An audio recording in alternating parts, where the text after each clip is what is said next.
Kāds šodien datums? Cik pulkstens? Cik maksā? Cik tev gadu?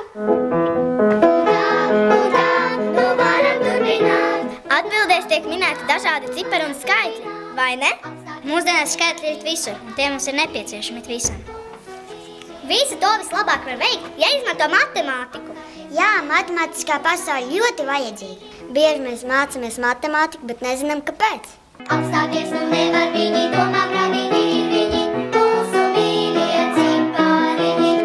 Vai zināji, ka ja nebūtu matemātikas, Ēģiptiešu piramīdas nekad nebūtu uzbūvētas? Jā, un arī mūzika ir saistīta ar matemātiku. Apstāties nu nevar viņi, domā brānīgi ir viņi. Skaitļus var saskatīt arī dabā, čiekurā. Nē, puķkāpos. Nē, čiekurā. Nē, puķkāpos. Matemātisko skaitļu valodu var redzēt arī dabā, kā skaitļu virkni. Mūsu mīļie cipariņi.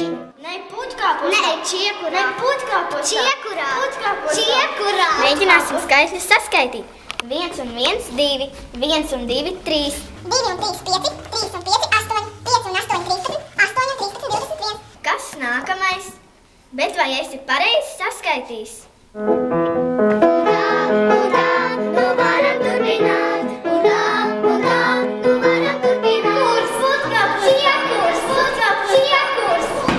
Nē, abos. Kā? Puķkāpos tā. Ja pavērot tuvāk, tad ziedlapiņas arī ir izkārtojušās spiralē. Kaktusā, alvajā, astarē, vienmežvākā, čiekurā un pat ziedkāpostā. Un šie nav vienīgie skaitļi.